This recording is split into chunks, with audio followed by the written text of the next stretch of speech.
अस्सलाम वालेकुम जी। Good morning. Welcome to my YouTube channel beauty of life with Sadia Adnan ji. क्या हाल चाल है आपके? उम्मीद है कि खैर खैरियत से होंगे। सबसे पहले तो मेरे चैनल को कर दीजिए लाइक एंड इसको कर दीजिए सब्सक्राइब। बिल्कुल आपके राइट हैंड पे बॉटम साइड पे जो है सब्सक्राइब लिखा हुआ है, उसको आपने कर देना है प्रेस। अच्छा जी, तो ये सुबह सुबह का टाइम है और मैं अपनी बेटी के लिए बना रही हूँ लंच, क्योंकि उसकी ना आई के एल सी की तैयारी चल रही है। 1 क्लास में है, ग्रेड 1 में, क्योंकि आई के एल सी इंटरनेशनल लेवल पे जो टेस्ट होते हैं बच्चों के, उसकी उसकी प्रिपरेशन चल रही है। उसके लिए उसने आ जाना है लेट और 4 बजे बच्ची घर पहुँचेगी। तो इस वजह से मुझे आज उससे देना था एक्स्ट्रा लंच। तो एक्स्ट्रा लंच में फिर मैंने वही कोशिश की कि जो वो खाती है मैं वही दूँ। अब मैं उसको कुछ और देती थी ना, तो उसने खाना नहीं था। तो हेल्दी लंच तो एक ख्वाब से ही रह गया। तो फिर मैंने उसे नाश्ते में हेल्दी दे दिया था, पराठा अंडा, और लेकिन मैंने लंच में ना उसे फ्राइज़ दे दिए, नगेट्स ज़्यादा दे दिए। नगेट्स खा लेती है, क्योंकि ये भी देखना पड़ता है खाती क्या है। तो और मैंने उसे बिस्किट्स दे दिए थे 2 पैक, और जूस दे दिया था। मुझे पता था इतनी डाइट है वो, क्योंकि उसको नॉर्मल सा लंच तो बचा के ले आती हैं, तो इसमें से ना मैंने कहा अच्छा आप इसको खा लेना, घर आके खाना खा लेना। और बस ये मैंने कल सोचा है कि उसको बनाना दे देने दो, तो बनाना ना हेल्दी भी हो जाता है और वो खा भी लेती है। तो बस ये उसका नाश्ता तैयार हो गया था, और बस थोड़े से वो दिल भी हो रहा है कि बच्ची ने इतना लेट आना है, लेकिन वो आई के एल सी बच्चों को दिलवाना चाहिए, कॉन्फिडेंस लेवल बढ़ता है। मेरी तो यही सोच है, स्पीच हो तो स्पीच में पार्ट दिलवाएं बच्चों को, और अगर कोई टेस्ट है तो टेस्ट में पार्ट दिलवाएं, तो ये ज़रूर होना चाहिए। इंटरनेशनल कैंगरू लिंग्विस्टिक कॉन्टेस्ट, ये 4 लैंग्वेजेस में होता है, इंटरनेशनल लेवल पे टेस्ट होता है। अच्छा जी, तो मैंने ना ये रात में, बल्कि कल के दिन मुझे सालन नहीं बनाना था, मैंने क्या किया था कि गोभी को ना कट करके, कॉलीफ्लावर जो है इसको मैंने ना रख लिया था इसमें बॉक्स में। तो बिल्कुल भी टेस्ट भी चेंज नहीं हुआ था और फ्रिज में स्मेल भी नहीं हुई थी। तो ये जो बॉक्सेस होते हैं ना, हम फेंक देते हैं, तो ये गलती करते हैं। कुछ भी खाने पीने का लाते हैं ना, इन बॉक्सेस को आप ना रख लिया करें, तो ये सेव करने में काम आते हैं चीज़ों को।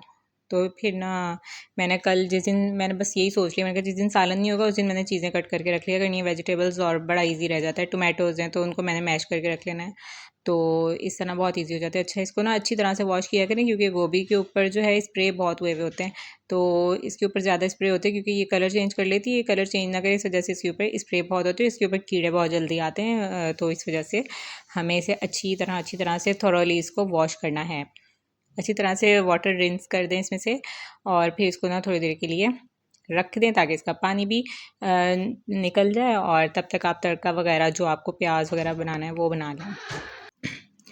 अच्छा जी, तो उसके बाद हम पुट कर देंगे इन ऑनियंस को एक पैन में जब हम ऑनियंस को पुट कर देंगे, तो आपने ये ख्याल रखना है कि वेजिटेबल्स में आपने प्याज डालने हैं, कच्चे कच्चे थोड़े से रहने चाहिए, मतलब ब्राउन, हल्के से बिल्कुल लाइट ब्राउन हो। मैं हर दफ़ा बताती हूँ कि वेजिटेबल्स में आपको प्याज ब्राउन नहीं करने पूरे तरीके से, तो आपको ना थोड़े थोड़े से उसको मतलब वो वाइट वाइट से जैसे होता है ना, वो होना चाहिए।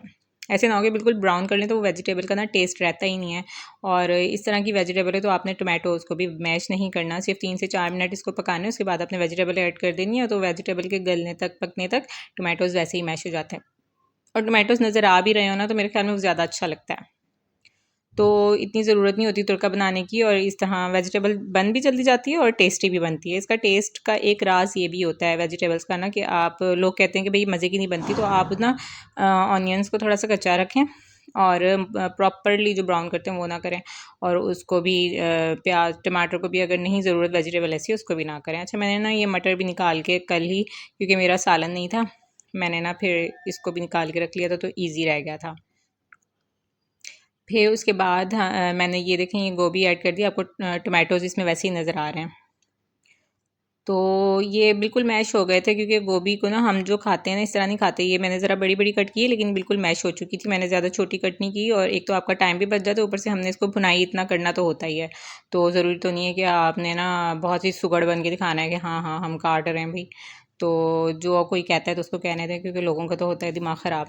अच्छा, तो मैंने ना फिर दही को इसमें स्टोर किया हुआ था, एक और बॉक्स है मेरे पास। मैंने इस दफ़ा ना मैट्स को नहीं लेने दिया। मैट्स पता है क्या करती हैं, इतने बॉक्सेस आते हैं, वो सारे खटक खटक खटक करके ख़त्म कर देती हैं। मतलब मैंने कोई भी सालन देना ना, उनको नज़र है कि हाँ हमने ये बॉक्स कल धोए थे, तो वो बाजी के पास ना बॉक्सेस पड़े हुए हैं, तो हमने ना, तो ना बस फिर ना उठा के भागो।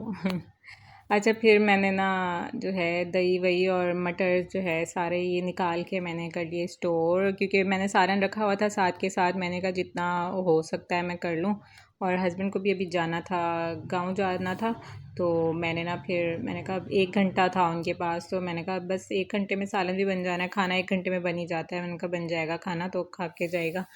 फिर अच्छा ये मैंने ना इसमें डाल दिए, क्या डाल दिया मैंने इसमें, पोटैटोज़ ऐड कर दिए हैं, और नमक मिर्च जो है ना मैंने वो टमाटोज़ के साथ ही ऐड कर दी थी। ठीक है, एक एक चम्मच मैंने नमक मिर्च और हल्दी का हाफ़ चम्मच, और जो धनिया होता है सूखा धनिया उसका 1 टेबल स्पून, ये सब मैंने ऐड कर दिए थे। कुटी लाल मिर्च मैंने नहीं डाली क्योंकि मुझसे ना वही पूरी डल गई। जो पिसी हुई लाल मिर्च होती है ना मैंने वही पूरी डाल दी थी। अच्छा ये देखिए अच्छी तरह से भुनाई हो चुकी है, आपको नज़र आ रहा होगा कितनी अच्छी तरह से भुनाई हो चुका है। अच्छा फिर उसके बाद मैंने गरम मसाला और डाल दिया था धनिया, और फिर ना ये जब बॉक्स खाली हुआ ना इसमें मैंने जिसमें से गोभी निकाली थी तो इसमें मैंने धनिया रख दिया। धनिया यूज़ हो जाता है तो ख़राब भी नहीं होगा।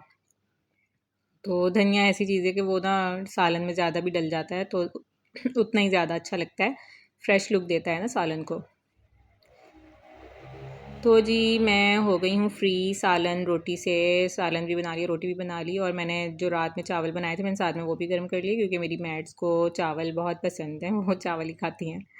तो हम लोगों ने चावल नहीं खाए थे, हमने रोटी खाई थी, और ना चावल फिर मैंने ना इनको ही दे दिए थे, और बस कुछ रख लिए थे क्योंकि बच्चे मांगते हैं। तो जी किचन हो गया हमारा साफ़। अच्छा मैंने ना एक बात करनी थी, मैंने आप लोगों से पूछना था। अच्छा मैं ना कुछ लोग कहते हैं कि जहेज़ ज़्यादा ज़रूरी है, और वो लेडीज़ ही ऐसी बात कर रही होती हैं कि ना जहेज़ बड़ा ज़रूरी है, हमें तो जहेज़ में ये मिला, हमें तो जहेज़ में वो मिला। हालांकि मेरा ये पॉइंट ऑफ व्यू बिल्कुल नहीं है, और ये बात फिर ना बातें ऐसी होती हैं कि जहन में ठुक जाती हैं, यार क्यों हमें भी मिला है जहेज़, ऐसी बात तो नहीं खैर, लेकिन जहेज़ क्यों ज़रूरी है, एजुकेशन क्यों नहीं ज़रूरी, एजुकेशन ज़्यादा ज़रूरी है यार, हम अपने बच्चों को पढ़ा सकें, हमारे अंदर इतना हो कि भाई हाँ हम अपने बच्चों को पढ़ा रहे हैं। तो इससे ज़्यादा बड़ी बात क्या हो सकती है। और मुझे जो है ना ज़्यादा टेंशन क्या होती है, मैंने हरम को पढ़ाना है, मैं हरम को ये टेस्ट करवा दूँ, यार हरम को इतना कोर्स कवर हुआ है, इतना कोर्स नहीं हुआ, मैं हरम को कोर्स कवर करवा दूँ। मेरी जो ज़्यादा से ज़्यादा जो मेरी कंसंट्रेशन होती है ना इस तरफ होती है, मेरी इस तरफ कभी भी नहीं गई कि मैंने इनको जहेज़ क्या देना है या मुझे जहेज़ क्या मिला है। तो इस तरफ मेरी पता नहीं क्यों मेरी जा गई नहीं है। हालांकि जो औरतें होती हैं ना मुझे लगता है उनका ज़्यादा शायद ध्यान होता है इस तरफ, या जो मैंने अब तक देखी हैं, तो मेरा टकराव ऐसी औरतों के साथ हुआ है। नहीं शादी से पहले तक नहीं हुआ था ऐसे ऐसी औरतों के साथ टकराव, लेकिन बाद में जो है ना मुझे ज़्यादातर ऐसी ही औरतें मिली हैं, मतलब जिनका ख्याल ये होता है कि जहेज़ जो है पता नहीं क्या चीज़ है। और लेकिन मेरा ये ख्याल है कि बच्चे को इस काबिल करें कि वो एक कमरे का नहीं 10 कमरे के जहेज़ जो है वो खुद बना सके बच्ची। तो अगर हम अपनी बेटी को इस काबिल कर देते ना कि यार वो पढ़ लिख के इस काबिल हो जाए कि वो अपने जहेज़ क्या वो हर चीज़ अपनी खुद से ले रही है, इंडिपेंडेंट हो गई है, तो आप समझें आपने अपना फ़र्ज़ पूरा कर दिया है। अदरवाइज़ आपने कुछ नहीं किया अपने बच्चों के लिए। अगर आपने जहेज़ दे दिया ना लाखों का, करोड़ का भी दे दिया, आपने कुछ नहीं किया और उसे इस काबिल नहीं बनाया कि वो अपने लिए कुछ कर सके, तो आपने कुछ भी नहीं किया। आप उसे पढ़ाएं लिखाएं यार, उसका जो बच्चों का असल हक है ना वो यही है। जिस फील्ड में भी जाएं, ज़रूरी नहीं है बहुत अच्छी हो पढ़ने में, आपको लेकिन उन पे तवज्जो देनी है। तो माँ बाप जब तक नहीं देंगे तो बच्चा कैसे करेगा। अब वो चाहे आर्ट्स में जाएं, लेकिन आर्ट्स में भी उनकी एक फ़ील्ड हो यार, वो कुछ करें। आर्ट्स में भी बहुत कुछ है, देखें ना लोग कितना कामयाब हो रहे हैं, अगर पेंटिंग्स कर रहे हैं पेंटिंग में कितना कामयाब हो रहे हैं। जिस भी फील्ड में जाएं तो बच्चा कुछ ना कुछ करे, उसको इतना अपने ऊपर कॉन्फिडेंट हो कि वो कुछ कर सकता है। तो मतलब कि ना वो मैं ये चीज़ नहीं मैं सोचती कभी भी कि जहेज़ जहेज़ जहेज़ नहीं यार, इट्स नथिंग। अगर औरतें इस चीज़ को प्रमोट करने लग जाएंगी ना तो ये बड़ा गलत हो जाएगा सोसाइटी में, बच्चियों के साथ ही बड़ा गलत हो जाएगा।